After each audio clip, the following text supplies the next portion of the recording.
Şöyle.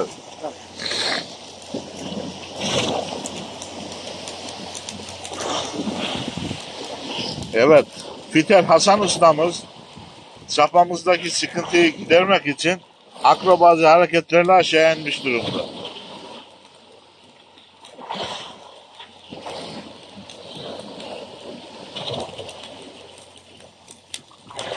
Adam bu işi yapıyor be. Hurra!